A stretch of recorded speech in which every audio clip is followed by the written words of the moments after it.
It's episode 39 of Miami Masterclass. I'm Ian, and for only the second time in this series, we've actually got some playoff baseball to play through in today's episode. We haven't actually done the wildcard game yet, so I will get through that wildcard game so that we know exactly who we're playing, although we are obviously going to be playing the Dodgers, but it will be interesting either way to see who wins out of the Diamondbacks and the Pirates, just for those of you who are quite interested. So the Pirates ended up winning that one 9-1 in the end over the Diamondbacks, and it looks like the Yankees defeated the Pirates. So we've got the division series. So there is confirmation that we're playing the Dodgers, which is not going to be easy at all. We are quite similar, with the notable exception though of runs scored. They've scored a lot more runs than us, but in terms of runs against, home and road, and even our overall record, we are quite similar. So that should be a cracker of a series. We will quickly talk about the playoff roster. We are quite fortunate because we only need 3 starters. Damian Magnifico, who wasn't as magnifico as I first thought, he's obviously now no longer a starter. So we've got 3 great guys in the rotation in Connolly, Finnegan, and Youngman. In terms of our bullpen, of course, Magnifico and Aaron Blair are the 2 that miss out in that rotation. They find themselves in the bullpen. Otherwise, a notable absence, of course, of Kyle Schwarber, who's still injured. He's out for another couple of weeks. That's a major blow for us. But Casey Saltis, he's been coming in at left field, and he's been putting up decent numbers this year, so I'm not too concerned. The only concern that I really have is this man, JT Realmuto, who's been a massive flop this year. He's been absolutely woeful for us. He, of course, wasn't our starting catcher because Kyle Schwarber, for some reason, was our starting catcher. So Realmuto will be coming in that role, which is a little bit concerning. Otherwise, the team is basically unchanged. So we are going to be going through the first 2 games in this episode, and then hopefully the following episode in a few days' time we'll cover the next one. You know, hopefully we win these next 2 and then we can win that one and sweep them. That'll be fantastic. Otherwise, the next episode will cover all 3 of the remaining division series. So let's get straight into it now. And we'll play the game against the LA Dodgers. Now, I don't actually know a great deal about this team. Once it finishes creating pictures, their team doesn't look too bad. They're quite similar. So Blake Rutherford will be lead off at left field. He looks like he's come up through their system, and he's been doing very, very well. Then we've got Gene Segura at second baseman. He's their weakest batter by the looks of things, by quite some way. Against Connolly, that's quite interesting. Segura's gone 2 for 16, so he's really struggling. Otherwise, we've got players like Ryan Zimmerman, who's been putting up okay numbers, along with Grandal in catcher. David Price is their starting pitcher. He's been doing all right, 3.31 ERA, whip just over the 1. Ks to walks is very similar to Adam Connolly, but of course the notable difference there between the 2 is Adam Connolly's ERA is absolutely fantastic. But the last time they played the Dodgers, Connolly actually got the loss, but didn't have a terrible ERA. So in terms of our lineup, so Andrew McCutcheon is our leadoff man. Then we've got Profar at shortstop, Castellanos third base, Cron at first base, Mazzara right field. Almonte will be playing left field, so Casey Saltis obviously is not there, and Joe Panic in second base with Realmuto as the catcher. If we look at the stats against Price, Kutch has put up fantastic numbers. Profar has been hitless, which is a bit of a concern. Otherwise, everyone, I mean, CJ Cron, 3 for 23, that's really poor, but he has got a home run there. So Yasiel Puig for them is the man that I'm really worried about, because he seems to knock Connolly all over the shop. He's 6 for 11 with 2 home runs. But it does look quite good, really. I'm quite optimistic about this game. So we will get straight into it here. Now, hopefully I am on 1-pitch mode, because we don't want to go pitch for pitch, at least not straight away. And we are pitch for pitch, so we'll have to change that. And let's get that into 1-pitch mode so we can get cracking. As Kutch is already out. Profile gets on. And Castellanos with a 2-run home run to start us off. That's what you like to see. I mean, I hadn't even settled into the seat, really, and we're already up 2-0. Hopefully we can keep this lead going. What a great start. especially after the disappointment of the wildcard game against the Pirates a couple of years ago. I've really wanted to go out with a bang, and it looks like we've done just that. But Pedersen gets a double, and he's moved over to third. But Grandal grounds out. So we maintain our 2-0 lead. Connolly gets on base, but profiles into the fielder's choice. We've got men on first and second, but CJ Cron flies out to Rutherford there to end the inning. I don't like these doubles, and another single, and that's brought Rutherford home. So LA's halved our deficit. Segura's been caught stealing, so that's good. So only that 1 run crosses. We really need another run now. But that was a very, very quick inning. David Price coming into his own. Now, Conley's given up quite a few singles and doubles lately, whereas Price has had a fantastic start. But we are holding our own. I wouldn't expect Raul Muto to do anything, or Connolly for that matter. And Kutch strikes out for only Price's second strikeout of the game. Another double, another single. We've got men on the corners with no outs. Grandal scores. It's tied up. And the double play. Oh, and we've just fallen to a double from Segura.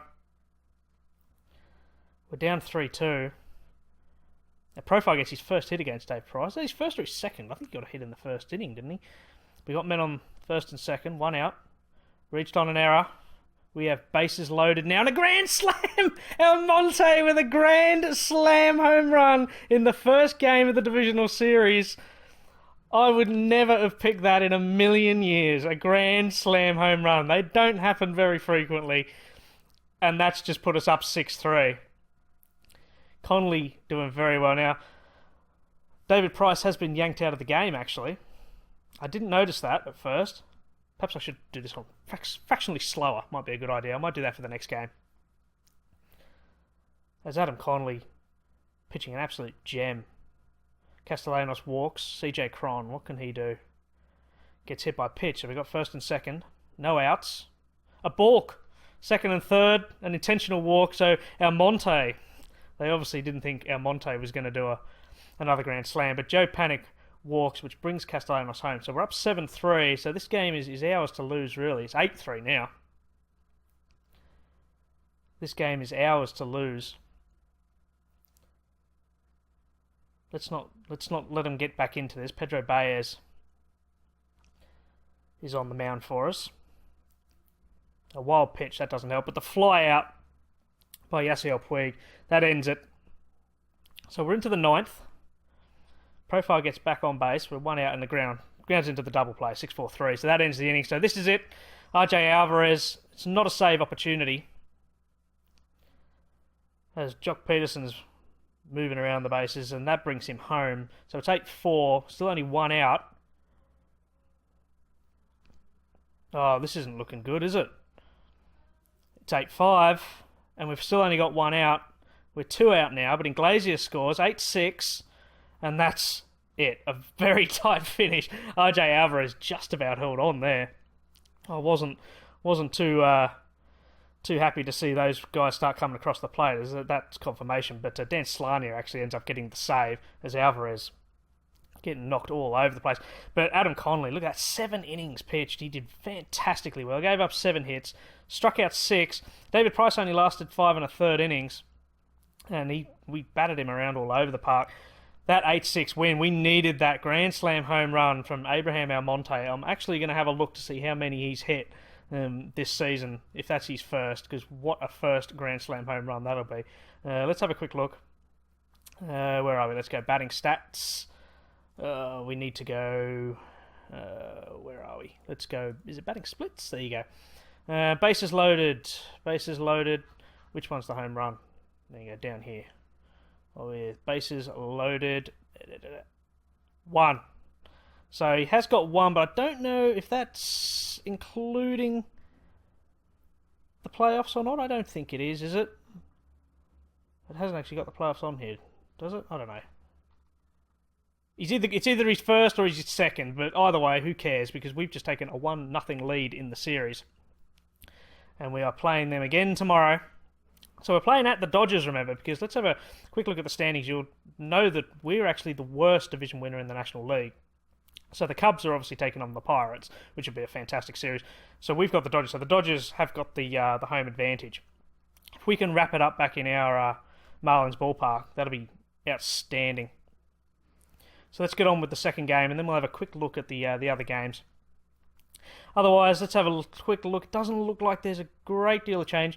Soltis does come in at left field, so Almonte's actually, after hitting a Grand Slam home run the day before, he's missed out. So Casey Soltis is now into left field. Otherwise, and AJ Reed. So CJ Cron misses out. AJ Reed comes in at first base. Otherwise, it's pretty much an unchanged lineup. Youngman is coming in the pitching role. Otherwise, down here, it doesn't look like there's anyone different either. They've got Kevin Gaursman on the mound. I haven't actually heard of him before. ERA of 4. His whip is very high. And his Ks to walks isn't fantastic. Youngman is the better pitcher. Gaursman is not that fantastic. So we really need to win this game. You know what? I'm surprised I haven't heard of him before, because he's certainly playing. I mean, he played for Baltimore. There you go. I don't really follow the American League that much, so that shows just how much of an idiot I am. But there you go. So his numbers aren't fantastic, are they? Came over to the Dodgers. He's not done too badly, all things considered, but I didn't expect someone like him to be in the Dodgers lineup, particularly in the playoff roster. So this is a big opportunity for us. If we can win this game, we've got a real opportunity. Now, I'm going to drop it down to normal speed, just so we can actually read what's going on. And Kutch leads off with a single. Profile with a single as well. And Castellanos with a double. Now, he hit a home run to start it in the last game, and he's just hit a double to bring Kutch home. So we're up 1-0. This is a real opportunity. Castellanos tags home. So we're up 2-0, which is exactly how it was in the last game. And Rutherford has halved the lead with a home run, just like that. I don't know what to say. I'm stunned. As it looks like Youngman's struggling a little bit here, but the double play, that's huge, and that'll end the inning. So it's 2-1 after 1. I'm really surprised. I mean, they're obviously playing the left-right split, but I'm surprised that Almonte didn't get to keep his spot in the lineup after yesterday's performance. Now, Youngman just needs to settle down a little bit. He was getting knocked around a little bit in that first inning. That double play again to end the inning. Second double play of the game already for the Dodgers. And we're back to the top of the order. And that was a very, very quick inning. After making fun of Gaursman and saying how poor he is, we've struggled a little bit against him compared to Price, at least. I mean, we're up 2-1, so I can't really complain. But with Price, we were getting lots of hits, but we just weren't getting the runs across. But with Gaursman, we haven't been getting many hits except for that first inning there. Soltis hits a single. Can Reed come home? No. So it leaves the bases loaded, and Raul Muto blows it. Whatever happens, whether we win the World Series or not, and whether I carry on this save or not, if we win the World Series, then it's mission accomplished. But Raul Muto is definitely not going to be staying in this team. He's just done nothing for us. His arbitration, he's on $9.5 million. You expect something a bit more from him. And that's top of the 5th over. So both teams have settled down a little bit after that first inning. Bit of sort of flurry of runs. As Grandal gets a single, lead off. Gaursman, and he flies out to Casey Soltis. Rutherford with a single. Rutherford's a very, very good player. And Segura, he grounds out. Whew. My heart is pumping. Just like the wildcard game, if I stopped talking, I've probably just had a mild heart attack. I need more runs. I need an insurance run, and we're not getting it at the moment. Particularly as we're moving through this game very, very quickly. We've only got 4 hits. I think 3 of them came in the first inning. First and second, 1 out. And Grandal grounds out to end the inning. They've left a lot of men stranded. I'd love to see the box score on that one. finally we get a hit. Casey Salters moves over to second, but Youngman's not going to do anything. So we are at the top of the order. I'm heading into the 8th inning. Let's see if we can get another couple of runs across the plate, a couple of insurance runs. Hopefully they don't get any runs, because it does look like they're trying.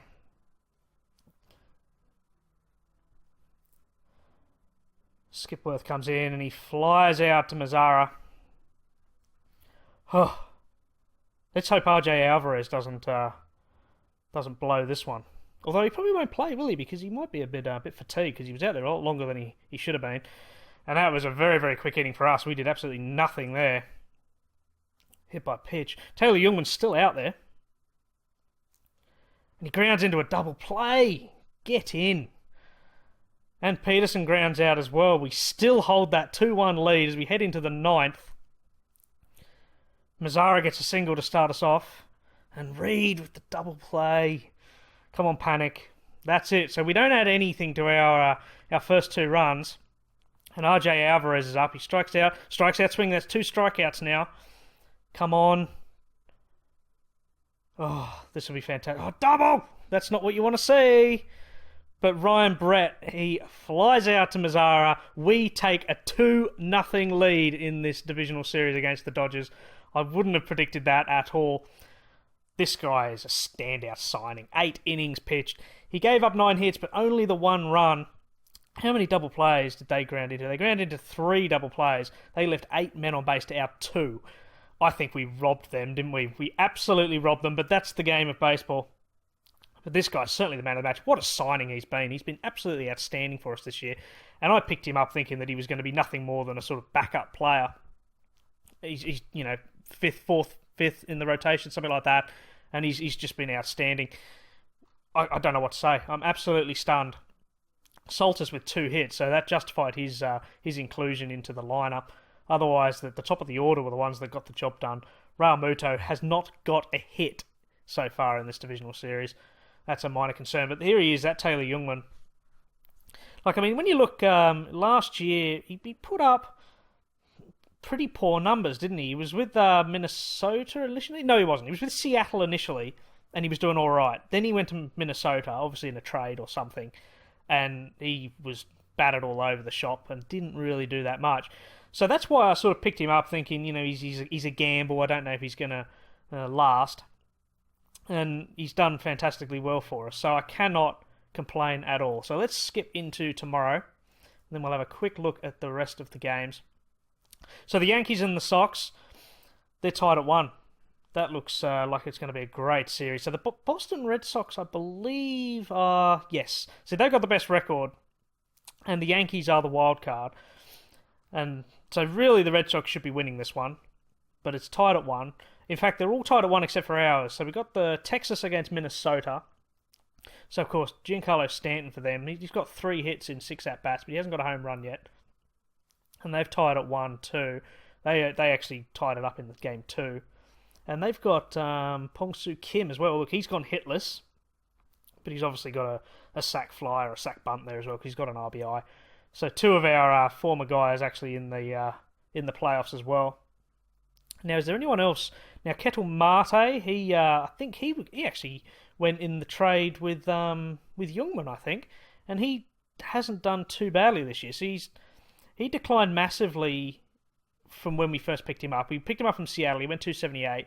Then he declined quite significantly, but then he started to put up decent numbers, but he wasn't playing regularly. As soon as he started playing regularly, I felt like he just sort of slumped a little bit. So we had to get rid of him anyway. We had heaps of infielders. Ketel Marte was just unfortunate that he missed out. And in fact, he's only just turned 26, so he obviously played on his birthday, but he put up solid numbers for the Twins, who were really struggling for a couple of years. So we've got quite a lot of Marlins players. The Cubs, they of course won the National League. They have the best record in the National League, I should say. They took the Central by quite a way, I think. Oh no, only 3 games over the Pirates, so this is actually going to be a very tight series. And without wanting to get too far ahead of myself, we've only got to win one more, and we're going to be playing the winner of these guys. So I'm quite interested to see how they turn out. I'd really love to have catch up against the Pirates. I'm sorry, Pirates fans, but that must really pain you to watch that. Have we got anyone in here that comes from the Marlins? It doesn't look like it, does it? But this should be a decent series. I'm really looking forward to this. And, of course, we'll end on this one. This will be a great screen to end on, actually, for this episode. We're up 2-0 in the series. 8-6 with a grand slam home run from Abraham Almonte. Castellanos got the scoring going. In fact, he did it in both games. He got the scoring going. 2-1 in Game 2. All runs for both teams coming in the first inning of each. Rutherford's solo home run halved the deficit, but neither of us could add to our tallies. So we're doing fantastically well. I don't want to start bragging too much, but everyone seems to be pulling their weight. Joe Panic and Raul Muto both struggling. I expect Joe Panic to get into the hits soon enough, and Raul Muto, if he gets a hit, I'll just be ecstatic with that. Otherwise, we're all holding our own. So it does look like, who is our next pitcher?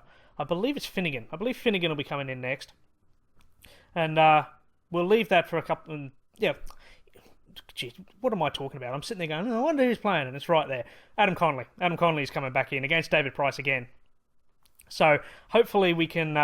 if we don't win that game, we should be better than Gaursman. We should be able to knock him over and win it at home, which would be fantastic. If it goes to Game 5, it could be anyone, because Conley or Price are both fantastic pitchers. And we'll leave it there. So make sure you pop a like on there if you enjoyed today's episode, as I did. And obviously, the more likes, the better the chances of winning, I think. I don't know. I'm just saying that. I don't know what I'm talking about now. So, yeah, pop a like on there, and hopefully we win. Yeah. All right. I'll see you in a couple of days, guys. Thanks for watching.